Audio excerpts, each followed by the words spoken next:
right, looks like it's working now. Yes, it worked this time. Awesome. We are going to talk about productized services. So I'm excited about this topic. I get asked about this all the time. I mean, way too much, way too much. Um, I get asked about how to do productized services, and there are a lot of myths about it. Can I even say that without a lisp? Myths. There are a lot of myths about productized services, which causes people to actually create a business that um, that makes them struggle. They think they're moving towards a productized service when in reality they have just limited their own growth. And I'll get into that in a second.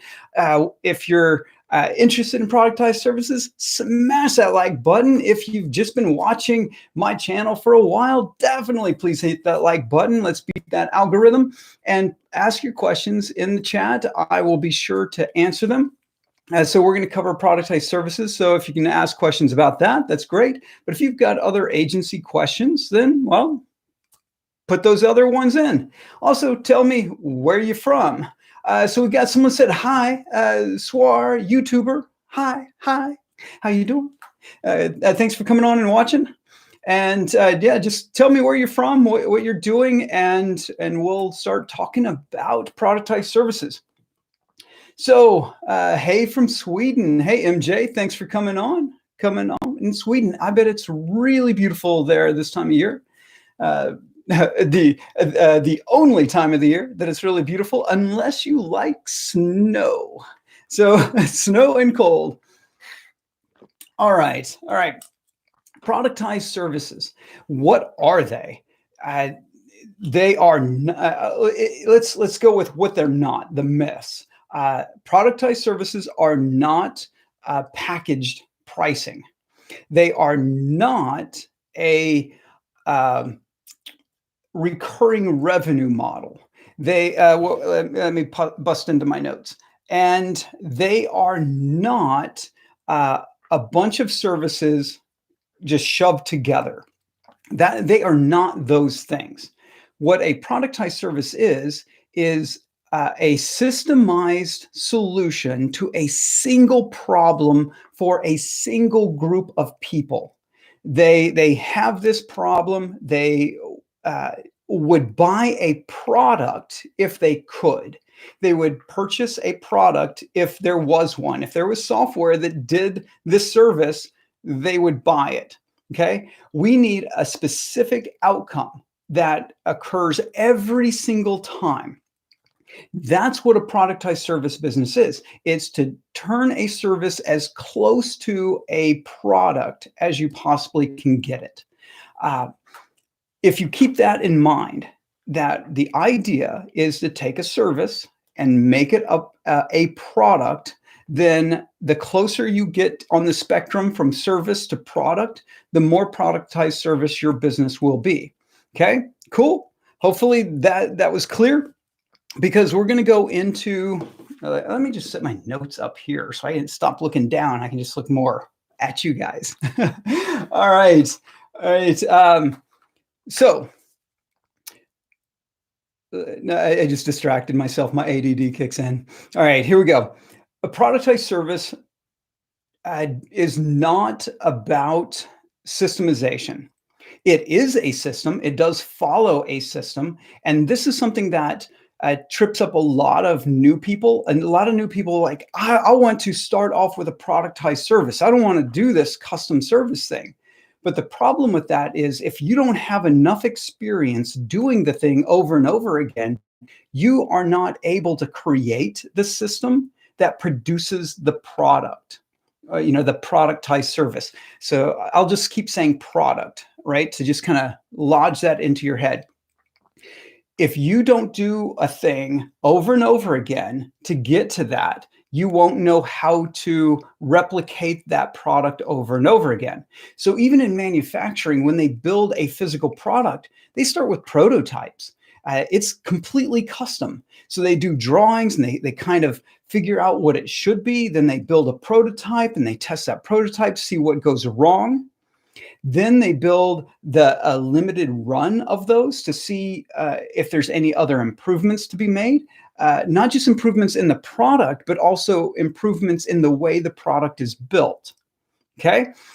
If you take that same idea of creating a factory inside of your agency or even your freelancing business, if you're going to take that idea, then you start off with custom because you have to. You don't know enough to start off with an already systemized service. So we start off custom. We start off with essentially a prototype. Then we move to limited a production where we're only doing a certain number of them, getting more practice at it and discovering what we need. Okay. Then from there, we can actually offer a productized service, because in the process of delivering your custom service to a group of people over and over again, you'll start finding out who this service is best for.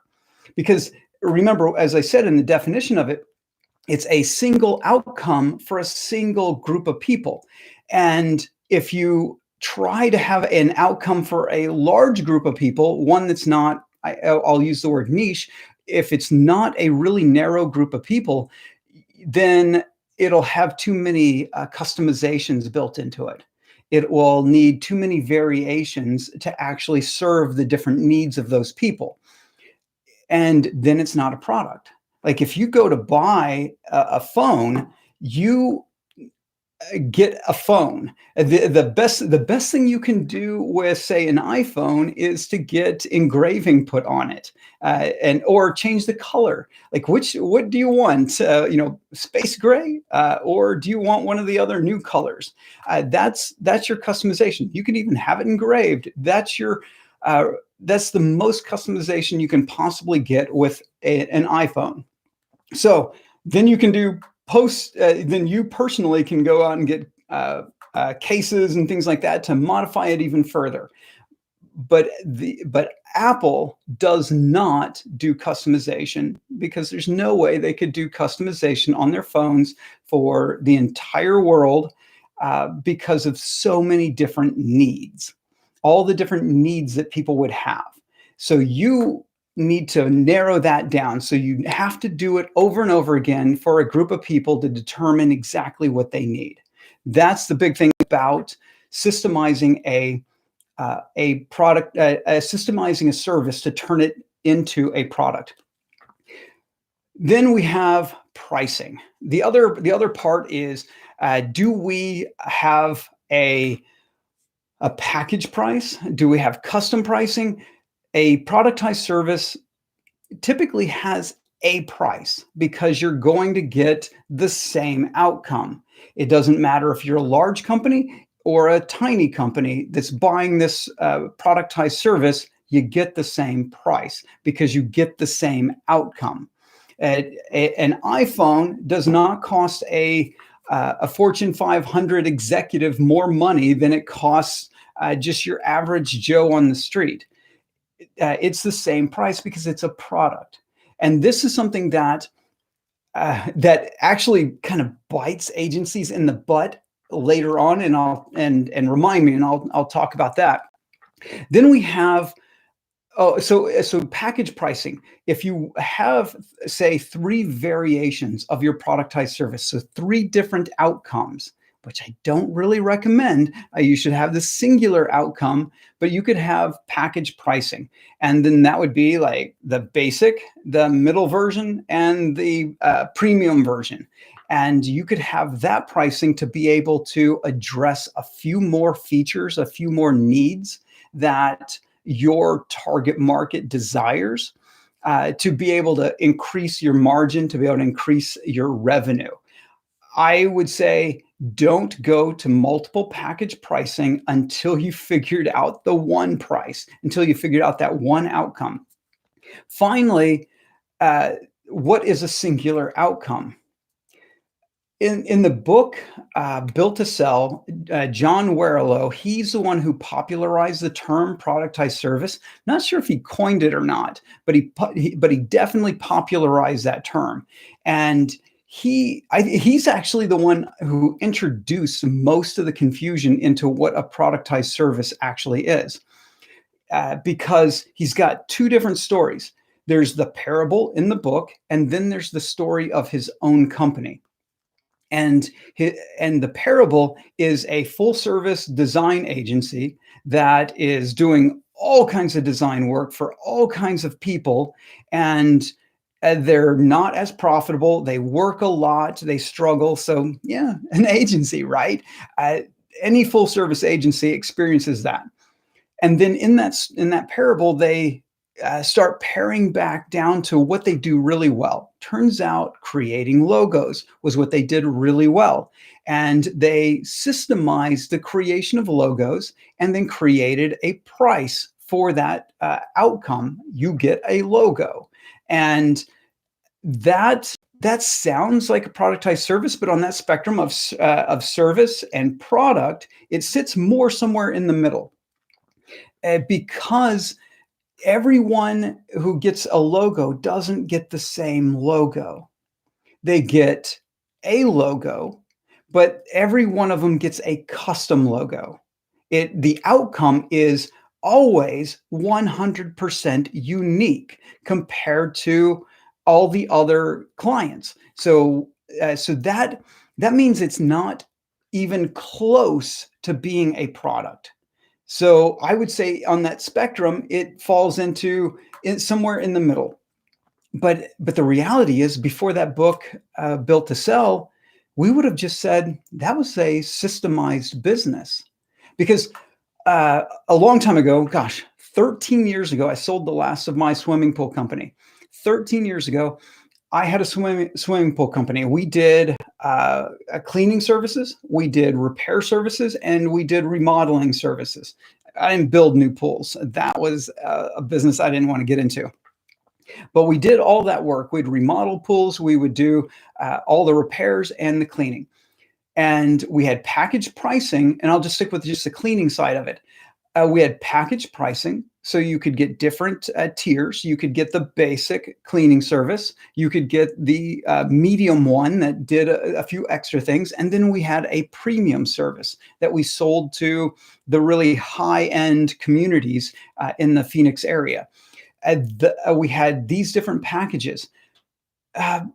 But it wasn't a productized service. We did the exact same thing at every single pool. We cleaned them. We serviced the chemicals. We made sure everything was in operational order. We had all those things, and yet the outcomes, because when you would get to a swimming pool, there would be some differences. It was just a systemized business. We had checklists. We had all the things our technicians could just follow in order, so that they didn't have to do. They didn't have to think up a solution on the spot. We already had the solutions to the problems that they were going to face. That's a systemized business. And it's, I think, one of the biggest confusions about productized services is that you don't have to have a singular outcome for your clients if you systemize your agency. This is important. You don't need a productized service if you systemize your agency, because then you can continue to do custom outcomes for your clients within a narrow band. I wouldn't go full service. I would stick to something specific. Say you do Facebook advertising, just do Facebook advertising. Okay. Now, that singular outcome, the closer you get to being a product, the better. So why not just make a product? This is something, you've got the intellectual property from doing your services. You're good as a freelancer. You've got a good agency. You've done some great work. You know what you're doing. You've got experience and knowledge. And when you understand that an agency and even freelancing is simply a transfer of intellectual property from you to a client, when you understand that's what it is, when you divest yourself from the idea that you're hired to do labor, when you stop thinking that you're a laborer, that you're hired to do something instead of hired to think about something, and then give them the solution. If you understand that what you're doing is transferring knowledge from you to someone else, then a product is actually the thing you should aim for. I would say instead of trying to create a productized service first, I would go from my custom service to trying to make a product first. Because one, it's great for marketing. People will be able to test out your knowledge. They'll be able to test out what they think about you ahead of time. They will be able to see that you know what you're talking about, because they will go through that product, which could simply be a book. They'll go through that content and be able to see that you know what you're doing. Or they could come to a workshop and they do that workshop. The closer to an actual physical product they get, the better off you are. Okay. So I would recommend go from custom service to an actual product, then back to a productized service if you still want a productized service. Cool. That is the quick rundown. I want to open it up for Q&A because I want to be able to find out what you are missing related to productized services. I will create an actual like formal video, like my regular ones that are fully edited and all that, on productized services, to go through all the myths and go through all the solutions on creating one. But let's get into some Q&A. The Sage Sean, hey Tim, American expat making websites. I am on my first client stack. Should I make full websites for the price points you quote in your client stack video?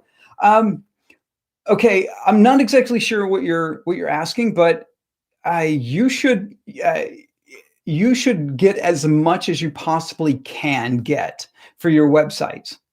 So if you find that you've got a type of people that get a lot of value from a website, say they do e-commerce and they're doing $1 million a year in revenue or more from that website, and you can make that website better and perform better, well, then you should get a lot of money. A friend of mine who worked on websites for e-commerce that were 100,000 or higher, that were $1 million in revenue or more, charged $150,000. So there's a lot of room to be able to charge for a website. So I don't know who your target market is. If you're targeting just really small businesses, random small businesses, you're not going to be able to charge very much at all. So the closer you come to having a solution to a problem with websites, the better you will get clients who will pay you higher prices. So if you want to ask more specific questions related to that, more than happy, because give me some more details and I'll be able to go a little deeper on actual pricing for a website. But I would say your pricing, if you're going with smaller businesses, the pricing should be at least $5,000, probably $10,000. If you are working with some bigger companies that want to build their brand, but they're not using their website for conversions, you may still be able to charge $20,000, $25,000. If you are serving a particular kind of client where the website will create conversions specifically for higher ticket products, then you could charge in that $20,000, $25,000 range with not a lot of resistance. So there's a lot of room there, but it really depends on who you are and what you're bringing to the table. All right, Omar. Hey, Tim. A big hello to you all the way from the UK. Hey, thanks for coming in from the UK. Ask your questions about productized services, or if you've got other questions about your business, pop them in there. This is what these live things are for. Let's have a Q&A. We've got, looks like I've got 12 people watching right now. So 12 people, come on, pop in those questions. Mark Ambrose. Hey, Tim, big fan here. Thanks for all you do. So something like a GMV optimization service that ends in a specific time frame and that can lead to recurring SEO services. Yes. GMB. I'm at a loss for what a GMB is. GMB optimization service. Don't know what that is. So I'll have a hard time answering that, Mark. So you can. So that's a really good question. I really should have talked about recurring revenue. Everyone wants recurring revenue in the agency space. So in the agency space, people want to get recurring revenue, but they don't have recurring value to give. So they take a service that just takes a long time to do and spread it out into monthly payments and call that recurring revenue. No, that's an installment plan. That's what it's an installment plan. It is not recurring revenue. So if you take a service that is going to take you 6 months to do, to actually get all the work done, and you let the client pay you monthly, and say it's $20,000. Let's do easy math. $24,000 over 6 months, instead of having them pay you $12,000 and then $6,000 and $6,000 for this project, you just charge them $4,000 a month. And that is not recurring revenue. That is simply financing the project for your client. And nearly every recurring revenue service I have ever seen has been a service that could be charged for in a lump sum or in larger installments, but they're charging at low monthly fees. And those businesses almost always suffer from a high level of churn. So understand that there's very few services in an agency that should be recurring. Recurring is when you can deliver recurring value, not just simply doing labor over and over again, because those people will churn out. Okay, so Mark came back in and said, Google My Business. So yeah, so you could start off with like a package, like I'm going to optimize Google My Business for you. And that's the very first thing I'm going to do for you. If you add, and that should be a process that you follow every single time. There might be some different, slightly different outcomes for each of your clients, but it'll be very darn close to being the exact same thing. Then after that, that SEO part, SEO services have been sold as a monthly service since, oh gosh, since I got into doing SEO back in 2001. Yeah, late 2000, early 2001, started doing SEO services for clients. And it just was, people just like, we're just going to do it monthly service. Back then it was no big deal because everything was so new, no one worried. But if you have an actual system to do SEO for someone, you should set a price for it, not a monthly ongoing forever price, but we're going to do this thing for you. And we're going to get you results for it. And it's going to cost you X amount of dollars.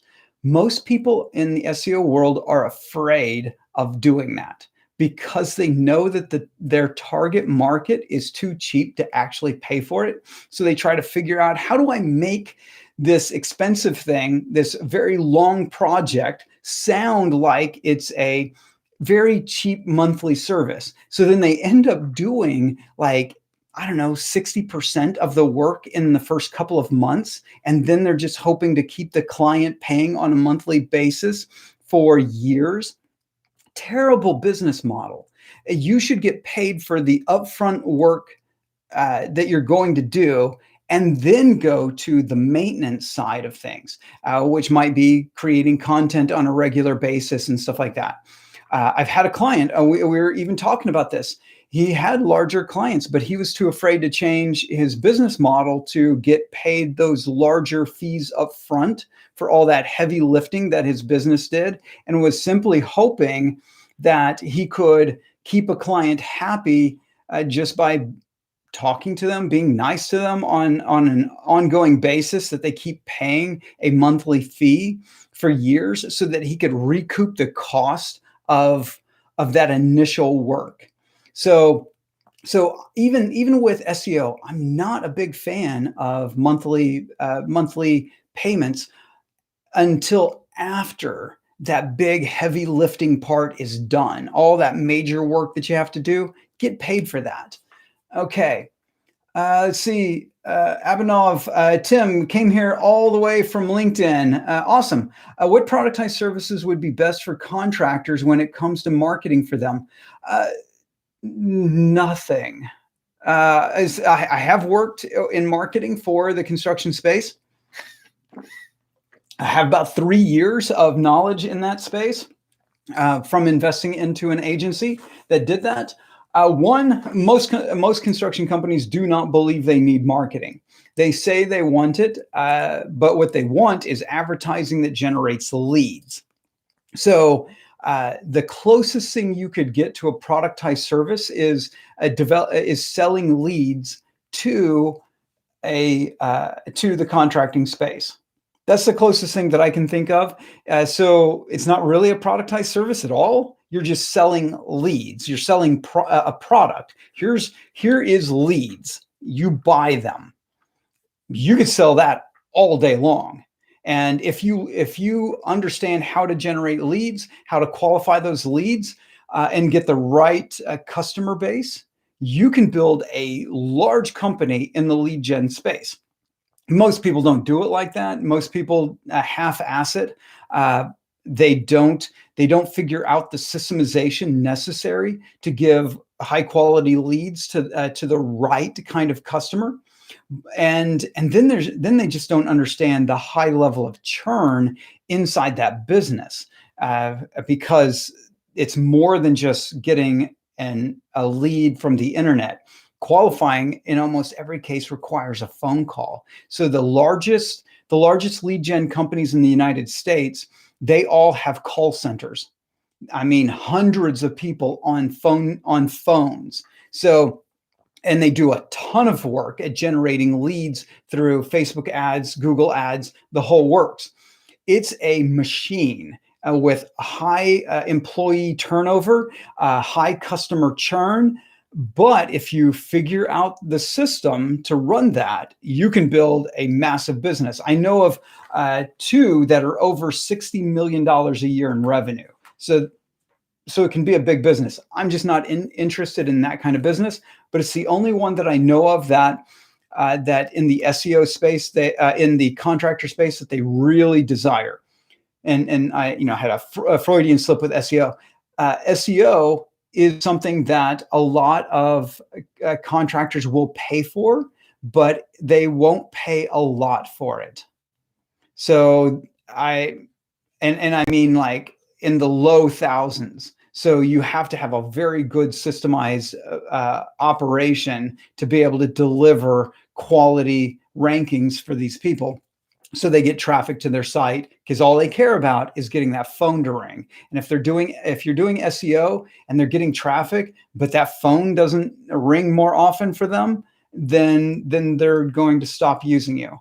They will churn out and go to another SEO company who promises to do that. That's my answer. Let's see. Will it be lead generation or branding or something else? So I just talked about lead gen. I didn't even see that comment, that question. Branding is what I really wanted to work on in the construction space. I would love to start a branding agency for the construction space. All the people that I talked to in the construction space, they didn't care about their brand. Like, even the ones who said they did care about their brand don't have very good brands. So, and I'm talking billion-dollar companies, literally doing over $1 billion a year in revenue, and they really don't care about their brand, because they do all their business through relationships and stuff, and they're just going to keep doing it that way. But if you can figure it out, it'd be an amazing business. Like, someone who's maybe smarter than me figures out that branding for the construction space. Oh my gosh, it's going to be an amazing business. Richard Garvey. Hey, Tim, sorry checking in so late. So you may have covered this. How do you create a productized service that can be delegated without losing the value of the owner's experience in every deliverable? That is a fantastic question, and I did not cover this because one of the things about a productized service is if it requires you, it's not productized. You may need to be involved in it to get it built and up and running. But if it actually requires you, it requires, as Richard here says, without losing the value of the owner. Okay, owners don't bring any value. The value an owner brings in a business is the systemization of the business so that other talent can actually deliver a product.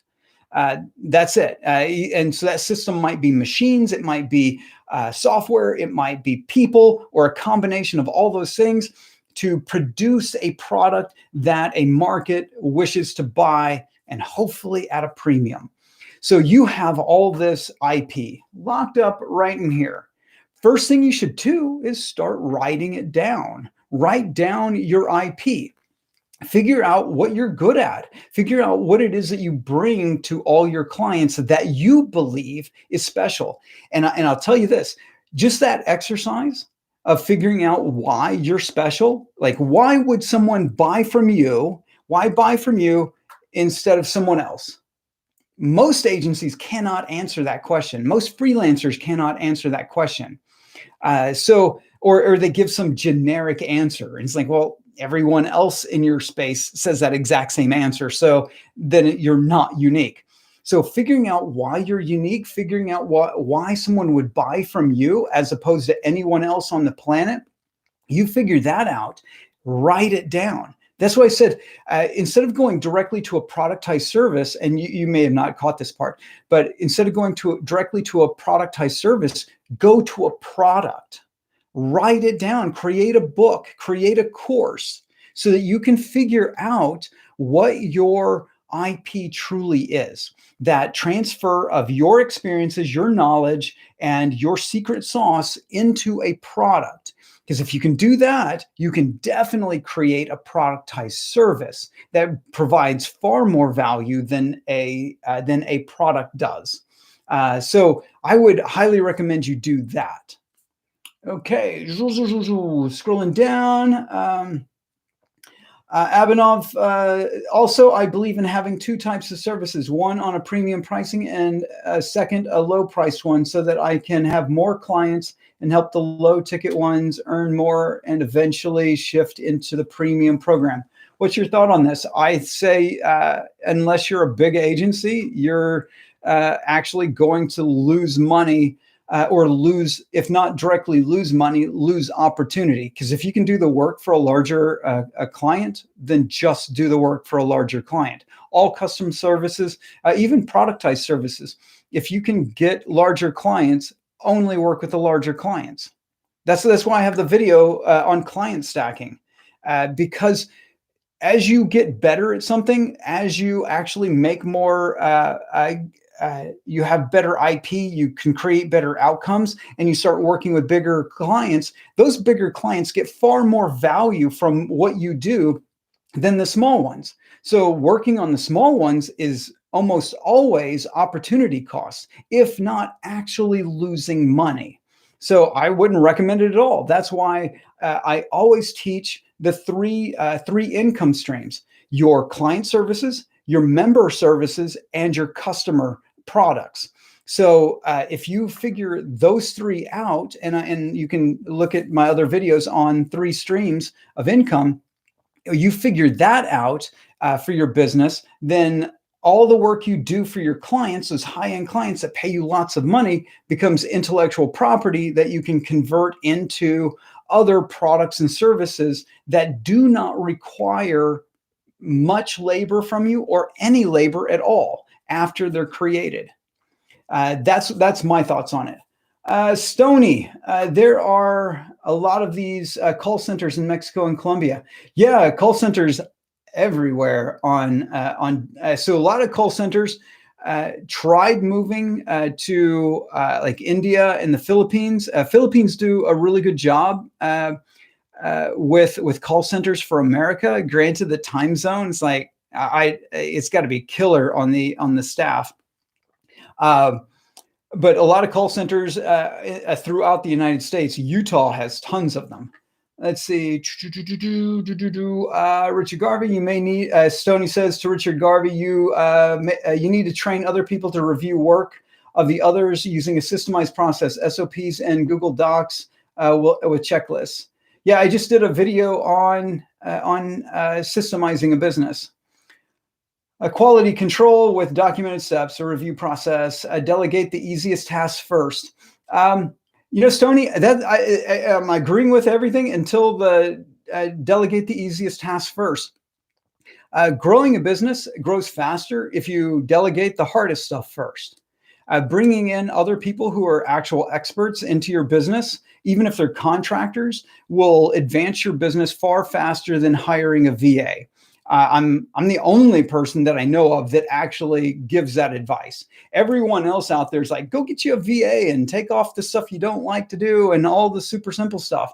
I think I'm the only one who says, if you're a designer and you're spending all your time designing and you want to build a business and not just be a designer, then the best thing you could do is hire a designer and become their project manager so you can go off and sell more services instead of hiring a VA to do some admin work for you.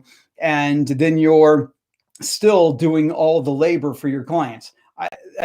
The fastest way to grow and the biggest impact in your business is to go hire and delegate out the hardest stuff in your business. Because then that way you can focus on the growth of the business. And then you can fill in the admin stuff afterwards. I learned that from an early mentor of mine. A story for another day. Quality control. Let's see. Okay, now let's see. A hi from Russia. How you doing over there in Russia? Okay, Abanov. Also, how do you suggest someone to do market research and talk to new people in the industry? Why would someone give you your time if you don't have anything to offer them? Well, if you're just taking from people, then no, they don't want to share. A thing that I learned early in my career, and I've taught to several people, taught to a bunch of people actually, and only a few people have actually used it, is a survey. So one of the first things I did when I was getting started is I had this office in an office building in Portland. And the first thing I did for that entire building was I created a business survey. And I went through all the companies in that building and asked all the managers and the executives to fill out the survey. And I literally did this on paper, and then I came back and I collected all of them, and I gave out, and the promise that they were going to get was a report on the findings that came from that survey. I also gave out like some pizzas and stuff as like, a random thing, and I bought a pizza for an office. And that was a way for me to get knowledge from those people, but also to introduce them to me so that I had greater potential to work with them. And it did turn into business from a couple of the companies that were inside that building. And then from there, I've done it with markets that I've wanted to enter, create a survey, drive some traffic to that survey, and also distribute it through forums and Facebook, and now like Facebook groups and such. Distribute that survey, try to get as many people, and say, if you sign up for the survey, take the survey, I will actually deliver you a report.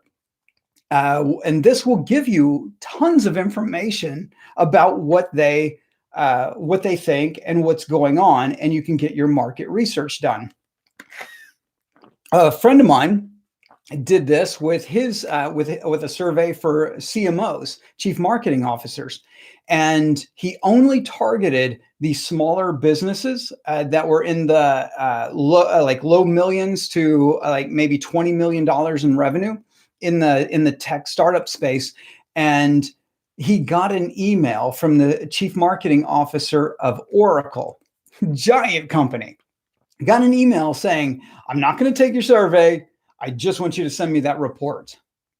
How awesome is that? Like, to make a name for yourself because you were doing something that the industry really wanted to know. Not just you wanting to know, but the industry itself wanted to know. So to the point where they were reaching out to get that report. Okay, that's a great way of doing market research.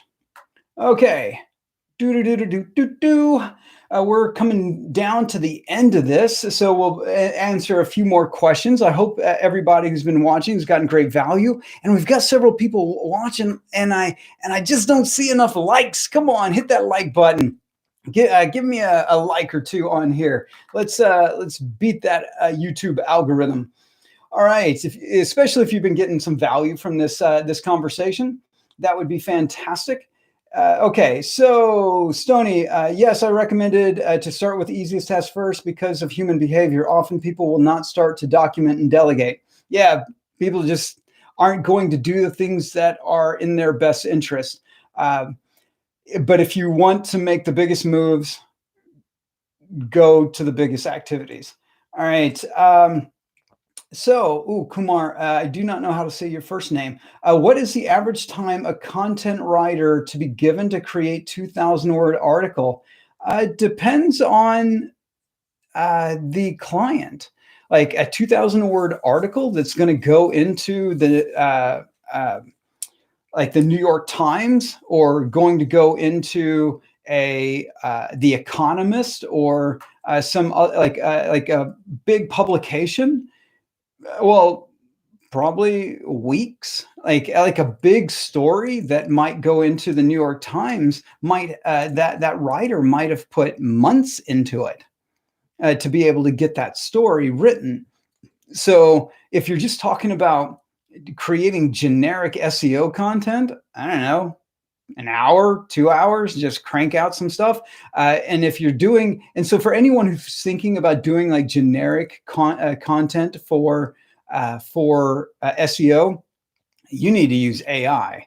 AI is going to take that over so fast. I've got a few clients that do content for their SEO clients, and they're managing all these different writers and stuff. It's like all those writers are about to not have a job because they'll end up moving over to AI because it's doing an equivalent job far faster. So I don't really understand the purpose of the question, because it really comes down to the client and what you're trying to accomplish with that article. Richard, sort of off topic, which channel to focus on first for brand? YouTube, company blog, podcasts, LinkedIn, or creating a course? You forgot Twitter. Twitter's a good one. YouTube. Dude, I've been at this for a long time, and it's really hard. Probably because I suck at doing the whole video thing. But YouTube has been the hardest thing that I have ever done marketing wise. I think there's like 6,000, a little over 6,000 people who are subscribed now after me doing this for like 3 years. And oh my gosh, like you could get 6,000 email subscribers in a month. Like you could get, and then they actually, and a good 40% of them will consume your content every single week and be able to buy your products. So creating an email list might be the very first thing you do, instead of even trying to go out and get people to follow you on Twitter. Because like Twitter, all the social media platforms are really designed to get, they're designed to get the fringes of the market to enter into enter into your funnel, because you can get your core, anyone who would give you money because you've got a solution to their problems. Those people you can get onto an email list simply by running some ads to a lead magnet, or even saying that you're going to run a Substack or something. Just so you've got a newsletter, and you give them some free content that shows that you're going to have something valuable inside that newsletter. You could get people joining that, maybe even paying for it, and turn the medium into an actual business that then generates clients before even touching the social media space and trying to drive traffic. So yeah, that's my answer. Like, don't do what I'm doing. That is really what I'm trying to say. Don't do that. It's hard. It's hard doing the aggregating of an audience. Worthwhile and should be done, but you've got to determine what are my actual goals. Because if my goal is to get customers, ads to a lead magnet, probably your best solution to building an audience. Okay. Mark says, our agency started using AI and it's amazing. Yeah, AI is going to take over the agency space. A lot of the lower end parts of agencies, that stuff's going to disappear.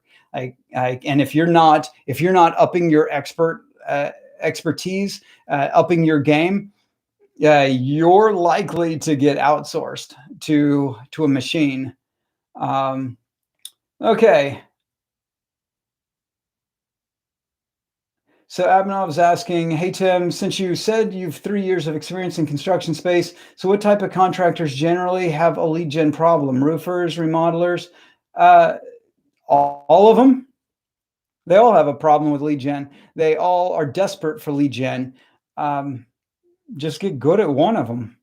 That's the problem is there's about 1 million guys out there all saying they can generate leads for every single type of construction company, and they really can't.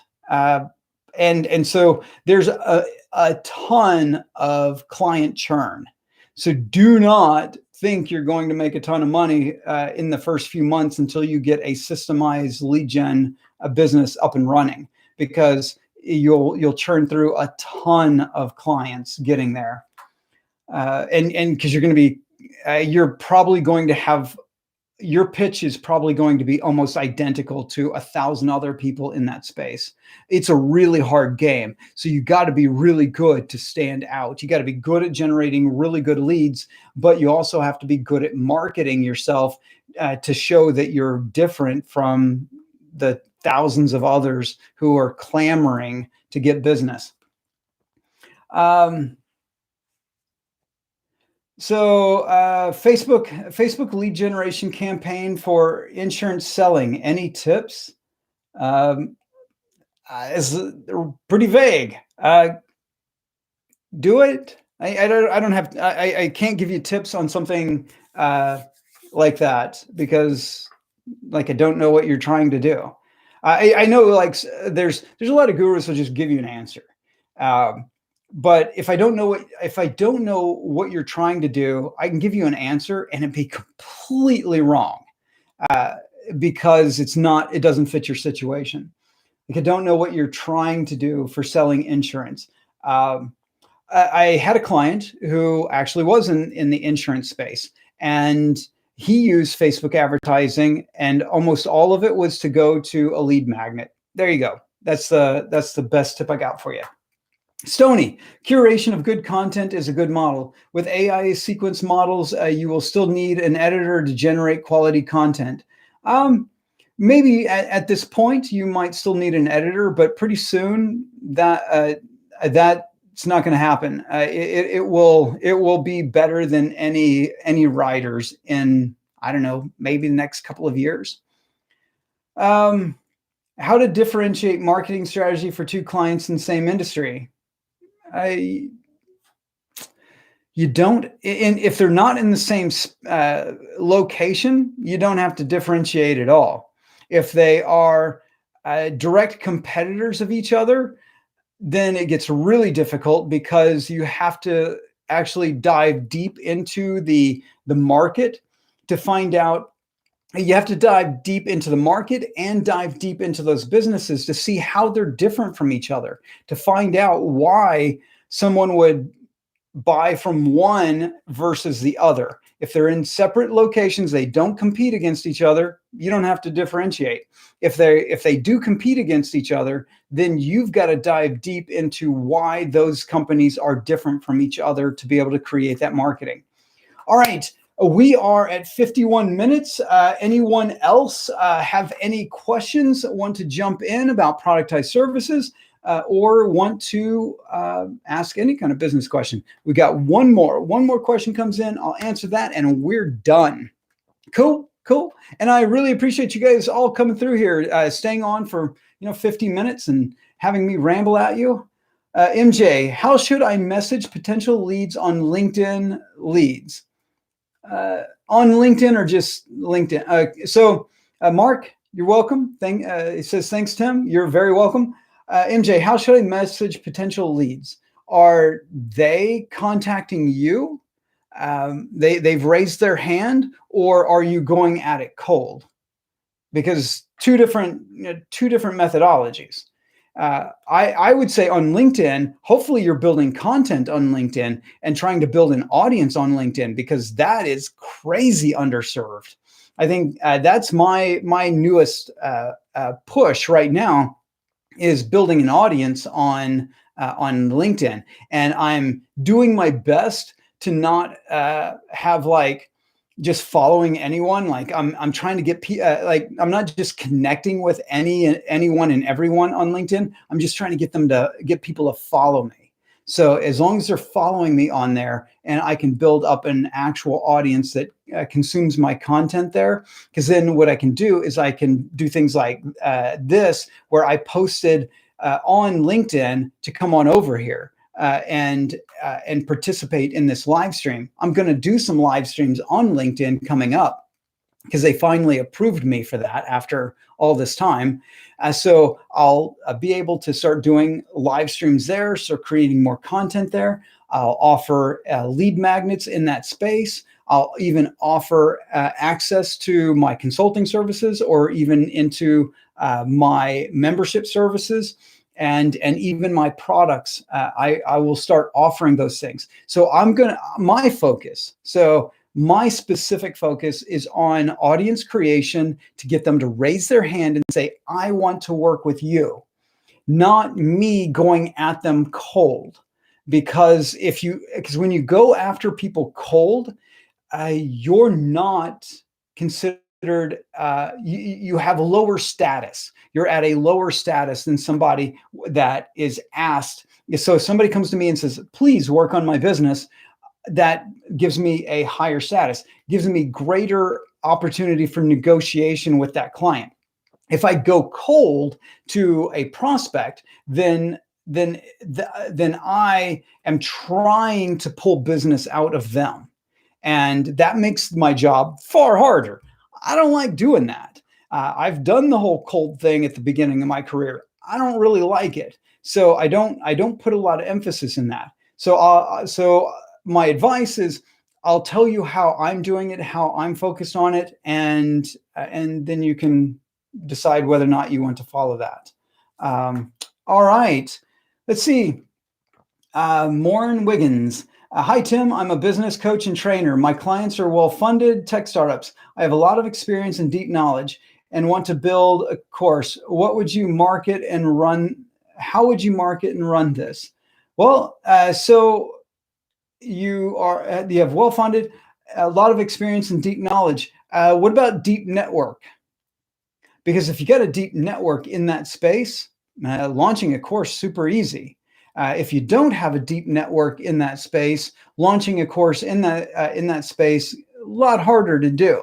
So the first thing I would do is start building an audience, build that network, get people on an email list, and then ask them, what do they want to know? Like, out of the things that you know that they need to know, what do they actually want?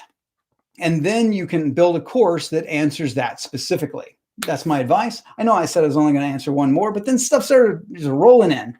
Dale Myers, thanks, Tim. I'll tune in and watch it once you upload it since I got here late. Yeah, cool, Dale. Sony MJ, warm leads are much easier than cold leads. Yep, that is my exact thought on LinkedIn. Warm, far better than cold. So let's see. MJ, you're the best, Tim. Much love from Sweden. Thank you. I really appreciate it. And I love that you came in on this from Sweden. I know it's getting late there. So thank you. Actually, it's not that late. And anyways, the sun's still out. So it doesn't matter if it's late. So, okay. Stoney's answering some stuff for Morn Wiggins and Morgan Wiggins. Okay, cool. That is it. We are done. Answered the questions. I appreciate it. We're at 55 minutes. I really appreciate you all attending. Before you go, smash that like button. Help me out. And I thank you. And like I said, I will make a formal video on Productized services. I just really wanted to do this live stream to kind of test out some of my thoughts and ideas on this before I actually film and edit and put in all the resources on that Productized video.